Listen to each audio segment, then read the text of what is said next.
finished books this month is huge.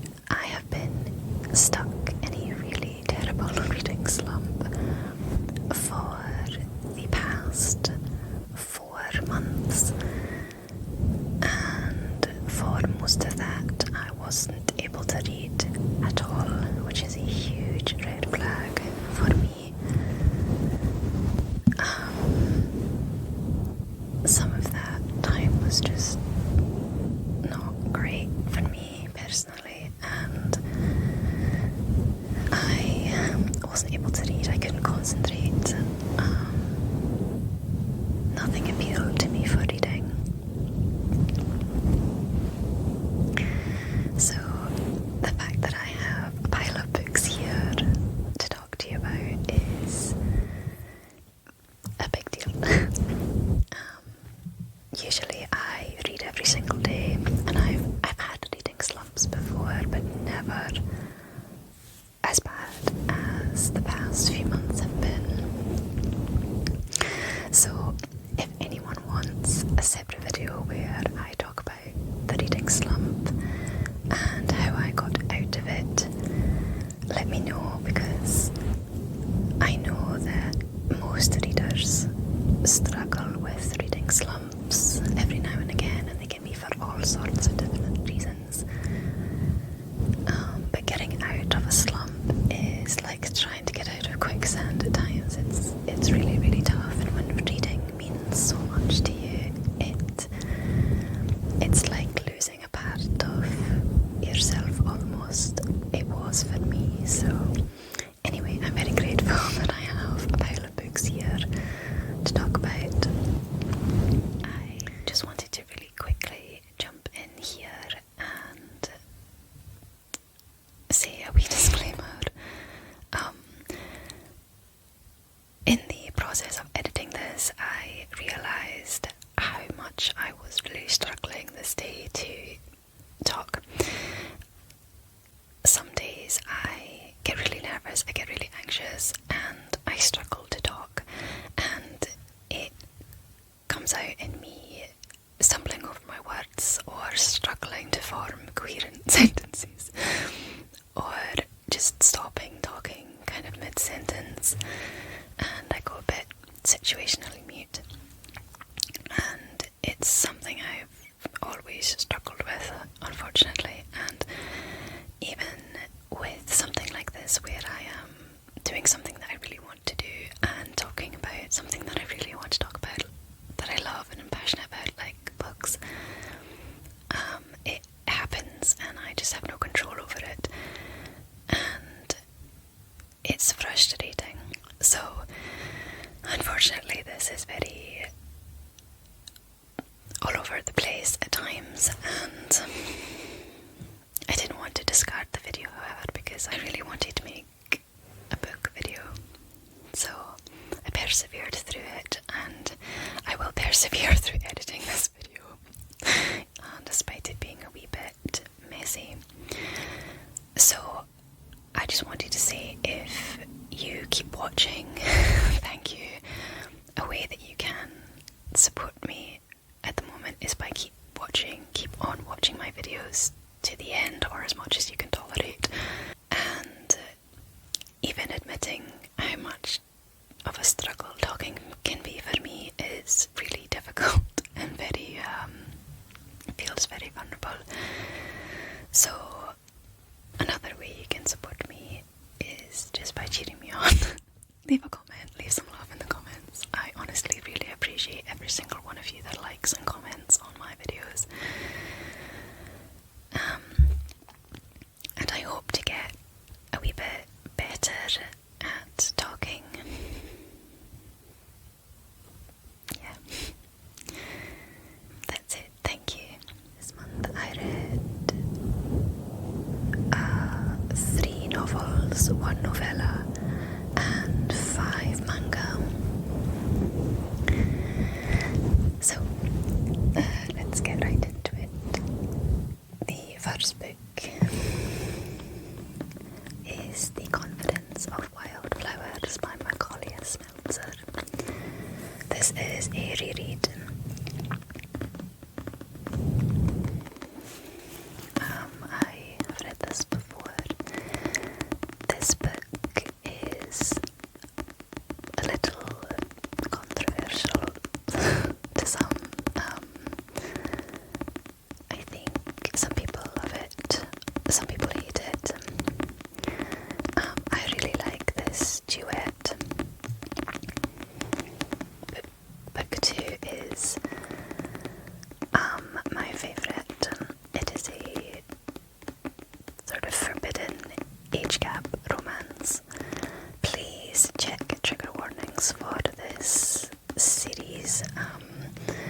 if you are someone who gets triggered by different things, please look after yourself and check triggers online, because this series definitely has quite heavy topics that it deals with.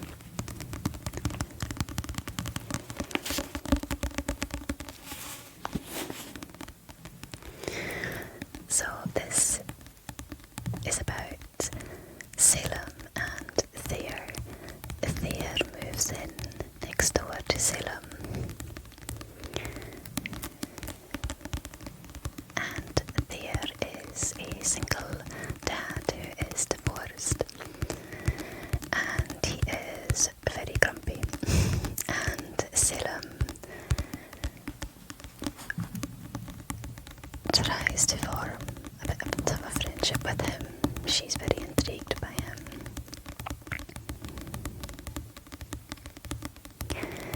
And he eventually asks her to be a babysitter for his son Forrest, who is 6.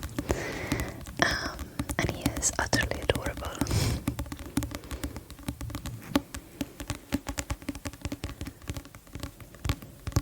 It's very slow burn. This book definitely does not have a happy ending. You have to keep reading on to the next book to get that. This one ends on a bit of a dramatic note and a bit of a cliffhanger.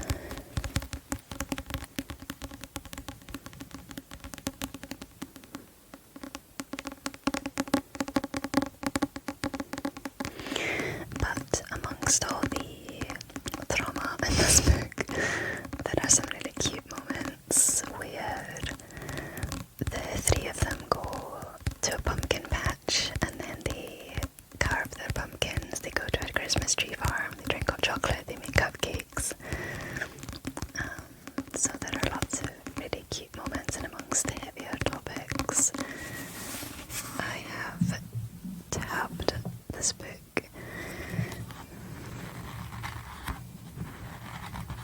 I'll see if I can find a wee quote to share.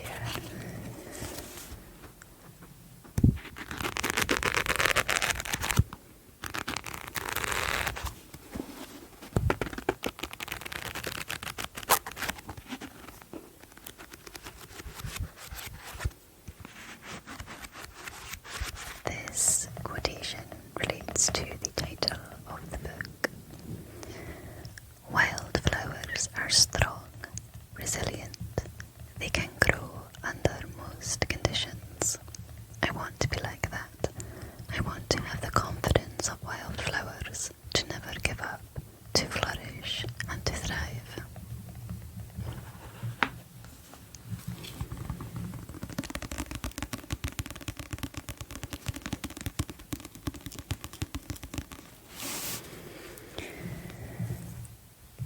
The next book is part 2, which is the resurrection of wildflowers.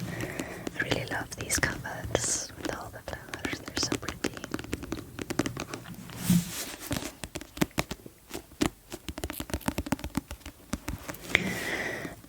Like I said, book 1 ends on a cliffhanger, and this book picks up a few years later, and this one is a second chance romance between Salem and Thayer.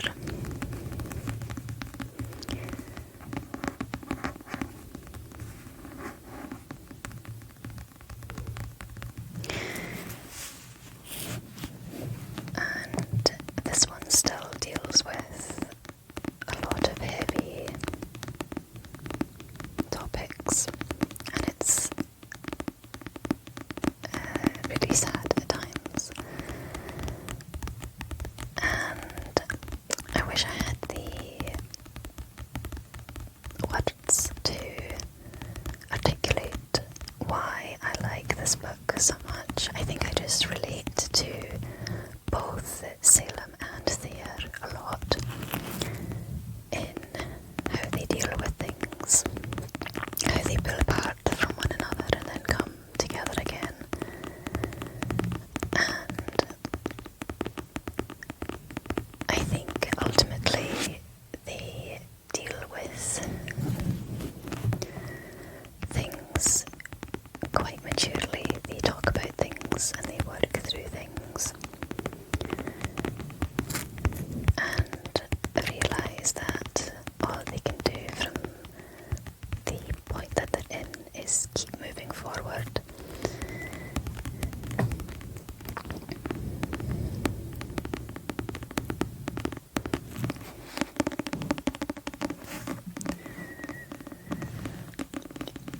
I really relate to Salem and her struggles and the way she thinks about things and the way she thinks about herself as well. And Thayer is going through his own struggles, and I really like how they look after each other. And Thayer is super sweet and really loving towards Salem. I think I say her name funny, Salem. I feel like Americans have a better accent for saying Salem.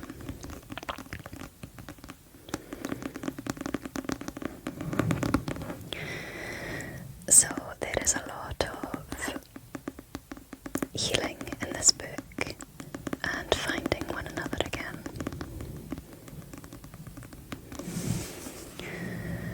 I have tapped this one a lot.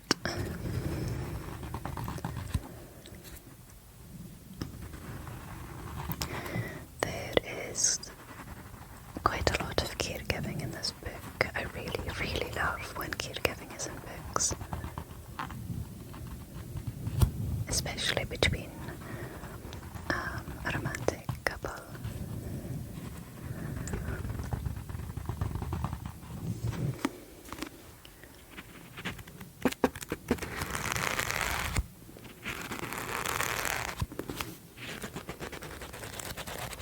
Do we love the smell of books? I love the smell of books. And I find it so interesting how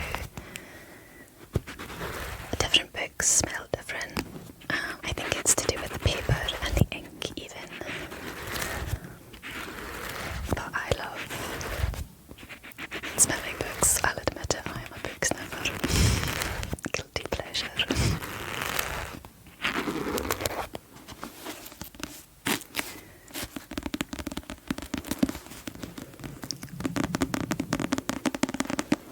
I will have a look to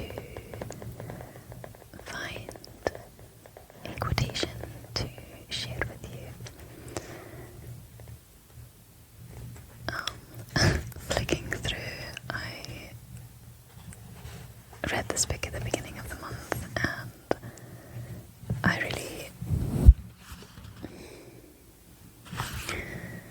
I have tabbed and underlined this book so much. There's lots of good quotations in here and special moments and just relatable things. I love being able to relate to books, or when a book makes you feel the scene. That's what this one does for me. Here is a really good and relatable quote, and it goes on to relate to the wildflowers quotation in book 1 and the resurrection of wildflowers here. I had resolved myself to a lonely fate, one where I lived out my days alone. It's what I thought I deserved. I was the villain of my own story in my eyes. I thought I didn't deserve to live either. Salem told me once that she wanted to have the confidence of wildflowers. She wanted to grow and thrive no matter what life tossed her way, and she's done just that. But if she had the confidence of wildflowers, then I was the resurrection of wildflowers. My soul withered spoiler alert, I won't finish that sentence. I was lost, and that version of myself was gone forever. But I came back, and now I'll grow and thrive alongside her. I've just been flicking through this book for ages. There's so many good moments and quotations in here. There's a lot about grief and how we deal with grief. Here's another good one. We all make messes, Salem. It's how we deal with them that matters. But with trauma and how trauma lingers. And when I first read this wee passage, I was blown away. It says, trauma like that lingers. It affects your mind and choices you make. I don't think it's something there to be can fully erase. That means sometimes you're not going to handle things the way a normal person would. Trauma is deep-rooted, and sometimes we don't even realise how it's influencing us. You deserve to be happy. Let yourself have that, because that's another effect of trauma. Self-sabotage. Thinking you don't deserve certain things because you're dirty or tainted. You have to be strong. I'm tired of it though, always being the one who has to keep myself together. Eventually, we all have to break. Okay, one more to end on a positive note. When I reread this book, this was something that I really, really needed to rehear. Sometimes when you're in the midst of tragedy, of heartbreak, it can be impossible to see the other side. It's like you're drowning beneath the weight of your emotions, memories, your very thoughts. But if you just keep going, keep swimming, then eventually you'll make it to shore. You're tired but stronger, and look at yourself in a new light. I think it's our tendency to doubt ourselves, to think we're weaker than we are, but there's more in all of us than we realise.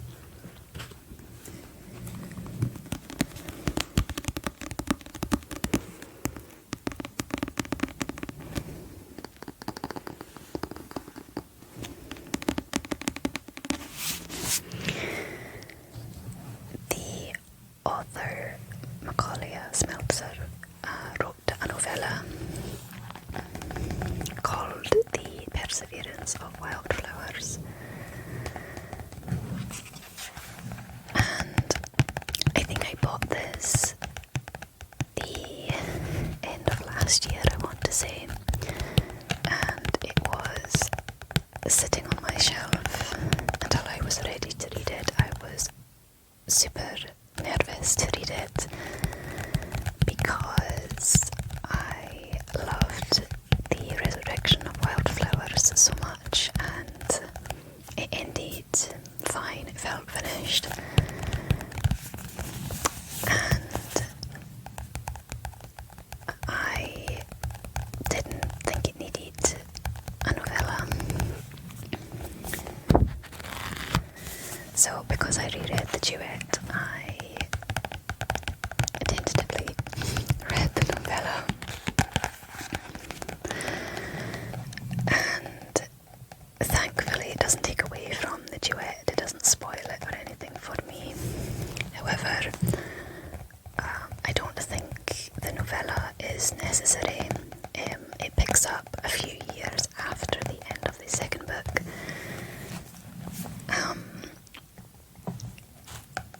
But I don't know how to explain my thoughts on it. I think I'm not really a novella person. I've only ever read one novella that I really enjoyed.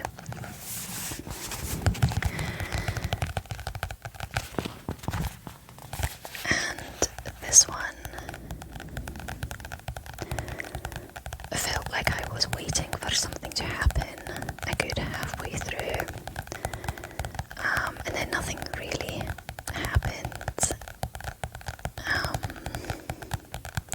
And then it sort of picked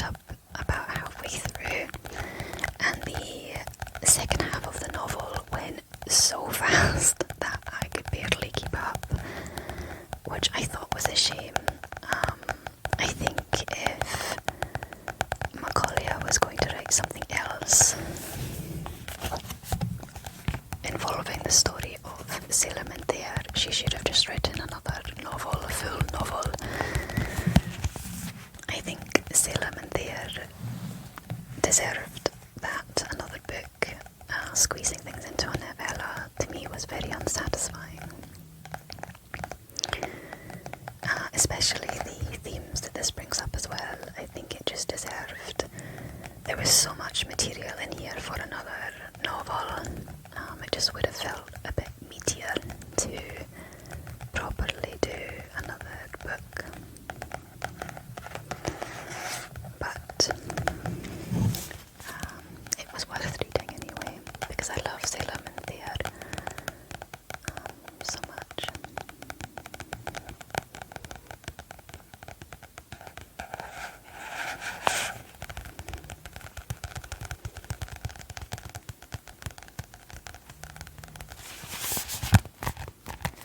Next, I read 4 volumes of Something's Wrong With Us manga series.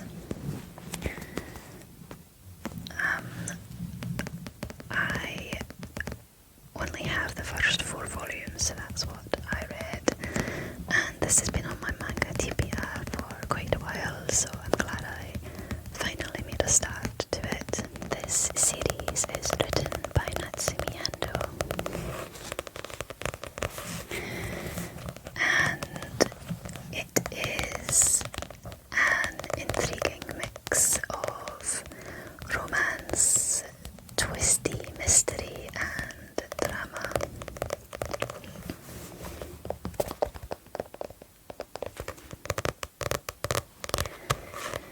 And the manga follows Nao and Tsubaki, who are childhood friends, and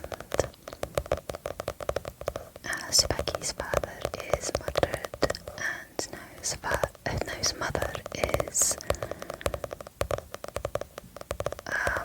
sort of framed for the murder. And when they are adults, Nao goes back to see if she can solve the mystery and clear her mother's name.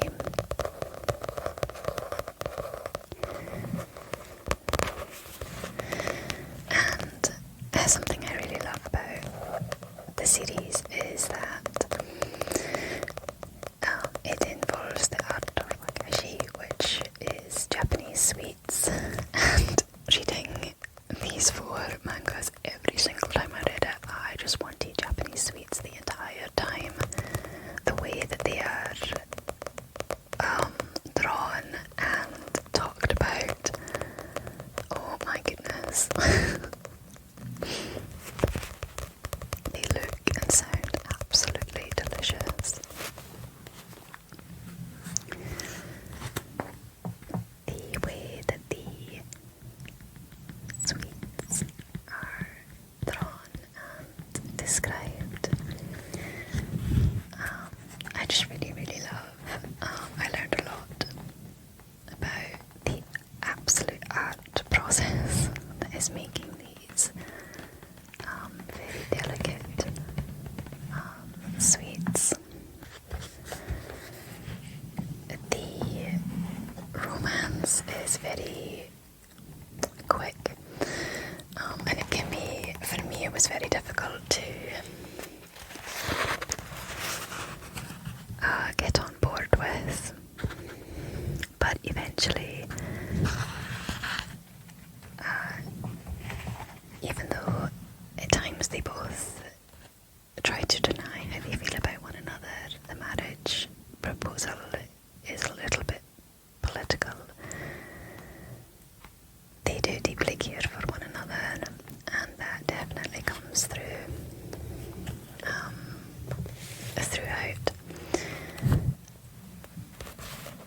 I'm not even halfway through this series, so I am super intrigued to keep going with it and see what else happens in their relation, how the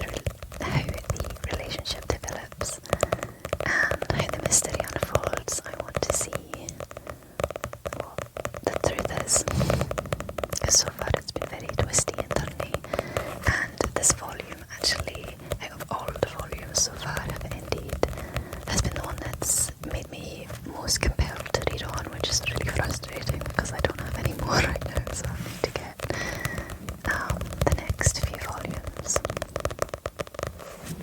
But it's been really fun to read manga again.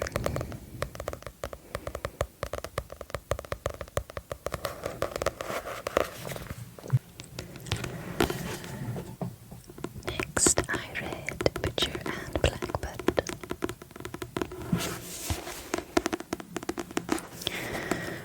which I started to read back at the beginning of April, which was when my reading slump started. So I got, I think, about 40 to 50 pages in and didn't pick it back up again, which was no reflection on the book at all. It was just me. So I knew that it would be one to go back to and pick up again when I was ready. So I am so glad that I did. This was a really fun read, and I've actually had this book for quite a while. The version that I have is the independently published version. I know that it's been traditionally published now.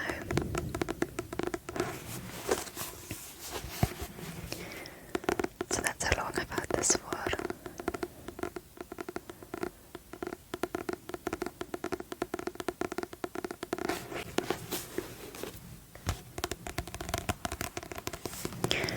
This was a really fun read, something a bit different as well. It is a dark romance, sort of dark romantic comedy type romance, and it is about two serial killers who kill serial killers as a sort of avengers, if you like, and they both have their reasons why they made the decision to kill serial killers. Can't say that. At the beginning of the novel, Sloane and Rowan don't know each other personally, but they know of each other's work in terms of their killings, and they sort of admire each other's work. And then they have a chance encounter, and they start talking and exchanging texts, and then they set up a competition where once a year they'll meet up and have a competition to track down a serial killer, and the first person to murder that serial killer wins the competition for the year. And there are some really funny moments in this book. I actually laughed out loud a couple of times. It's funny, it's gory, it's relatable, even though the two main characters, Sloane and Rowan, are serial killers. They are strangely relatable in their sort of everyday, normal, day-to-day worries and anxieties.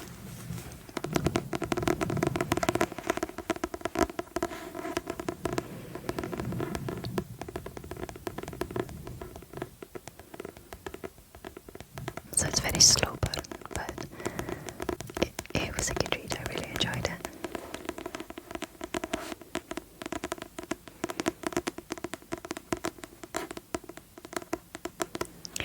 And there is another book in the series out now, so I will definitely be reading the next one.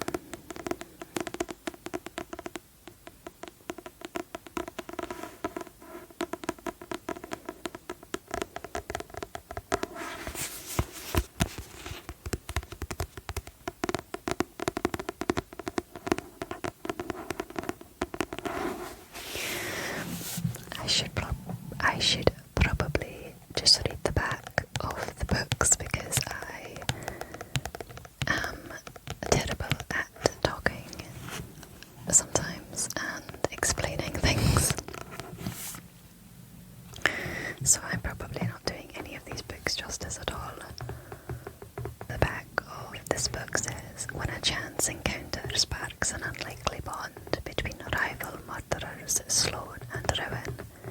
The two find something elusive, the friendship of a like-minded, pitch-black soul.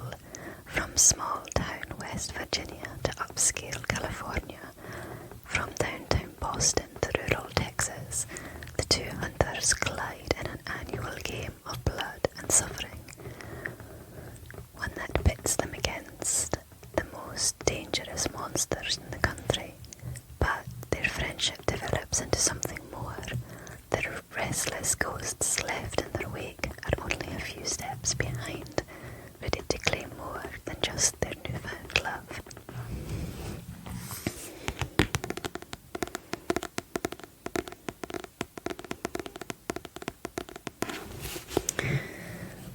I remember being absolutely hooked by the first paragraph of this book. Being a serial killer who kills serial killers is a great hobby until you find yourself locked in a cage for 3 days with a dead body in the Louisiana summer with no air conditioning.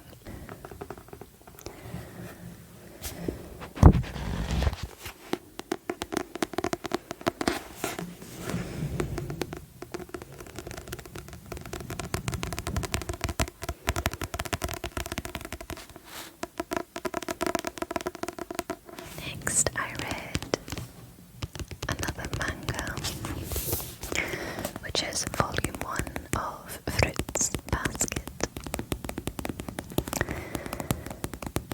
Fruits Basket is one of my all-time favourite manga and anime series.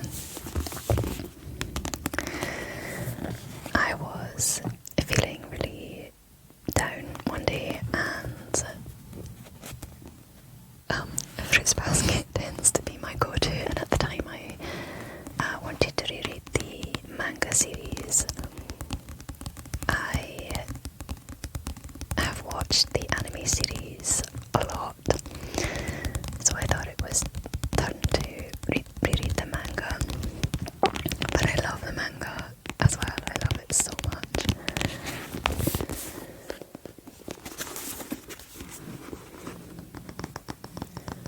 I am very lucky to have collected all 12 volumes of the collector's edition.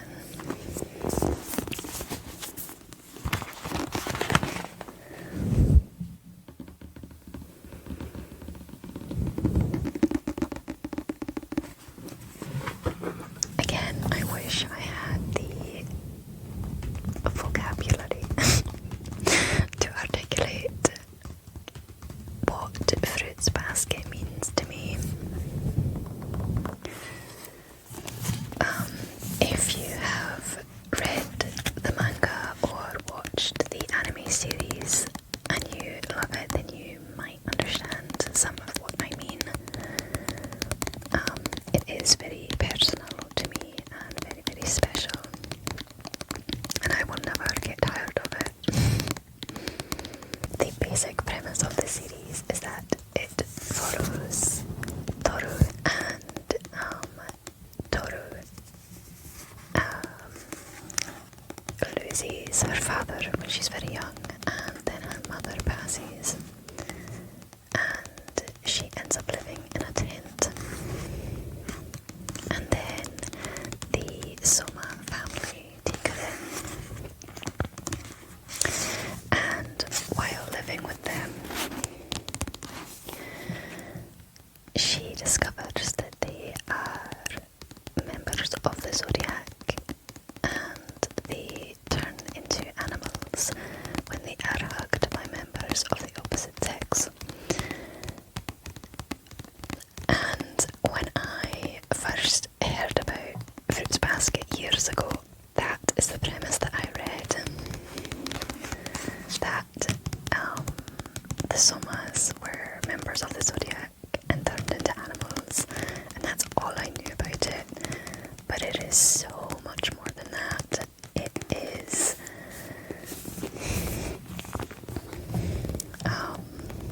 has romance, because it has so much trauma. It has mental health representation. It has a lot of character growth. This series makes me laugh, it makes me cry, it is relatable, it's so quotable. It just means so much to me, this series. I really hold it very close to my heart. I love it so much.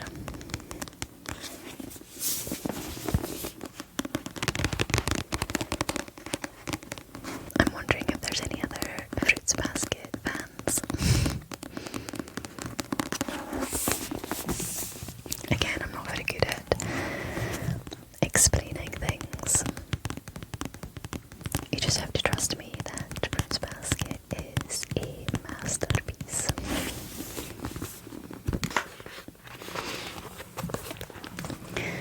There's so many cute moments in here.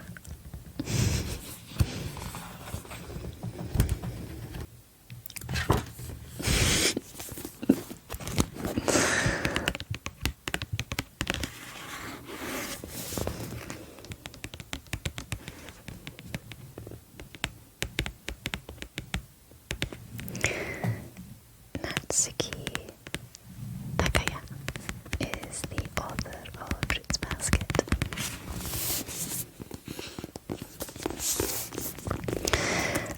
I think I'm going to try and take my time to go through the series. There are 12 books, and they're quite chunky, so I really love to savor these books. So hopefully I can make the manga last and enjoy it for a wee bit longer.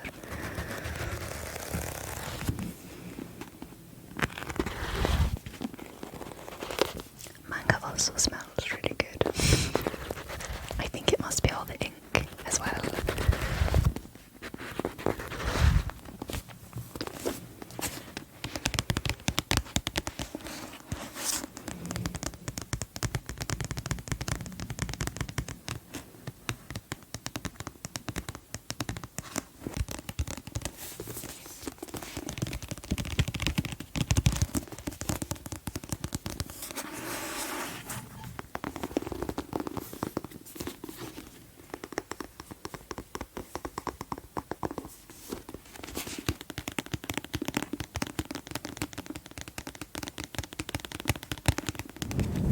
Thank you so much for watching. I hope to get a bit better at these types of videos. Honestly, I think I just get a wee bit nervous at times. I am not a good talker at all. So even talking about things that I love can be a bit of a struggle for me, which sounds really silly. It's just frustrating more than anything for me. It can be just hard to form my thoughts, and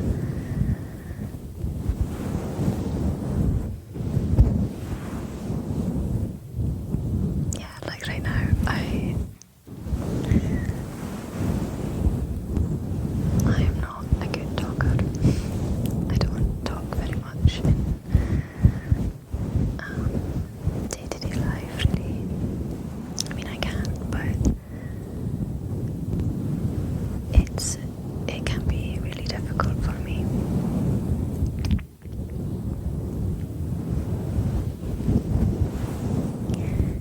Anyway, if you made it this far, thank you very much.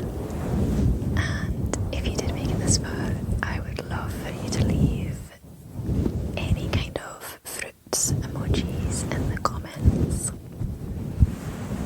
That would really make me smile. Please let me know if you want any more book related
also let me know